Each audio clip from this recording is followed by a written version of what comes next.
मुख्यमंत्री शिवराज सिंह चौहान ने कहा है कि भोपाल इंदौर में कोरोना के प्रकरणों में लगातार वृद्धि हो रही है। मास्क लगाने और सोशल डिस्टेंसिंग पर सख्ती जरूरी है। यदि अगले 3 दिन में कोरोना के प्रकरणों में गिरावट नहीं हुई तो 8 मार्च से भोपाल और इंदौर में रात्रिकालीन कर्फ्यू लगाया जाएगा। सीएम शिवराज ने यह निर्देश मंत्रालय भोपाल में कोरोना की समीक्षा बैठक में दिए। बैठक में लोक स्वास्थ्य एवं परिवार कल्याण मंत्री डॉक्टर प्रभुराम चौधरी, चिकित्सा शिक्षा मंत्री विश्वास सारंग, मुख्य सचिव इकबाल सिंह बैस, अपर मुख्य सचिव स्वास्थ्य मोहम्मद सुलेमान उपस्थित थे। सीएम शिवराज ने कहा कि इंदौर में लंदन वेरिएंट से प्रभावित 6 मरीज मिले हैं। लंदन वेरिएंट का संक्रमण अधिक घातक है। इसकी संक्रामक क्षमता तुलनात्मक रूप से अधिक है। इंदौर में पिछले सप्ताह प्रतिदिन औसतन 151 प्रकरण बढ़े हैं।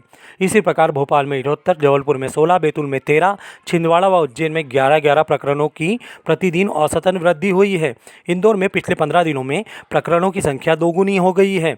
इसी गंभीरता को देखते हुए इंदौर और भोपाल में सावधानियां बरतना और सख्ती करना आवश्यक है। सीएम शिवराज ने दुकानदारों से सोशल डिस्टेंसिंग सुनिश्चित करने, मास्क लगाने और अन्य सावधानियां बरतने की अपील की।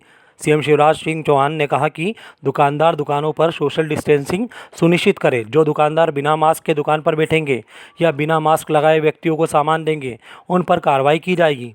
साथ ही सामान्य तौर पर रोको टोको के लिए भी भोपाल और इंदौर में तत्काल प्रभाव से अभियान आरंभ किया जाए। सीएम शिवराज ने कहा कि भोपाल, इंदौर, जबलपुर, बैतूल, छिंदवाड़ा, उज्जैन और महाराष्ट्र से लगे जिलों में कोरोना से प्रभावित प्रकरणों की संख्या बढ़ रही है।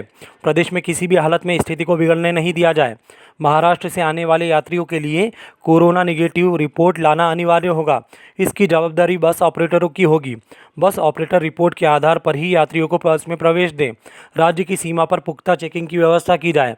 मुख्यमंत्री चौहान ने निर्देश दिए हैं कि महाराष्ट्र सीमा से लगे सभी जिलों पर लगातार निगरानी रखी जाए। वहीं सीएम शिवराज सिंह चौहान ने उच्च शिक्षा, तकनीकी शिक्षा और स्कूल शिक्षा विभाग के अधिकारियों को निर्देश दिए कि सभी शासकीय, गैर शासकीय शैक्षणिक संस्थाओं में मास्क का उपयोग अनिवार्य किया जाए।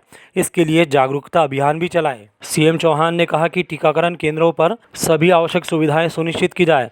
बुजुर्गों सहित सभी व्यक्तियों के बैठने की व्यवस्था, शेड, पेयजल, व्हीलचेयर और टीकाकरण के बाद ऑब्जर्वेशन के लिए पर्याप्त व्यवस्थाएं सुनिश्चित की जाए।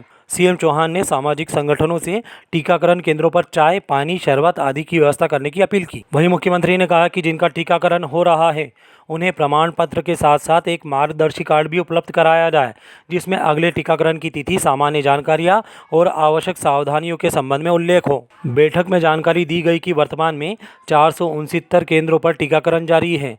11 मार्च से 1808 केंद्रों पर टीकाकरण आरंभ हो जाएगा और इस माह के अंत तक 5595 केंद्रों पर टीकाकरण की सुविधा का विस्तार किया जाएगा। अब तक 3,66,528 हेल्थ केयर वर्कर्स और 3,02,165 फ्रंटलाइन वर्कर्स को प्रथम डोज का टीका लग चुका है। 60 साल से अधिक आयु वर्ग के प्राथमिकता वाले आयु समूह के 1,03,911 व्यक्तियों को भी टीका लगाया जा चुका है। वहीं इंदौर जिले में 6 मरीज Covid positive case UK strain के मिले हैं। इनमें से 3 मरीज का परीक्षण एमजीएम मेडिकल कॉलेज में तथा 3 मरीज की जांच संपूर्ण सोडानी डायग्नोस्टिक क्लिनिक में हुई है। इनमें से 1 मरीज तेजाजी नगर, 2 मरीज असरावत खुर्द, 1 मरीज बसंतपुरी राजेंद्र नगर और 1 मरीज गुलमोहर एक्सटेंशन पलासिया तथा 1 मरीज प्रेम नगर रिलायंस फ्रेश के पास के हैं। इस संबंध में कलेक्टर मनीष सिंह ने निर्देश दिए हैं कि इंदौर में विशेष एहतियात रखी जाए। संबंधित की सभी कॉन्टैक्ट ट्रेसिंग कर आवश्यक प्रबंध सुनिश्चित किया जाए। इंदौर में पाए गए मरीज 26 से 49 आयु समूह के हैं।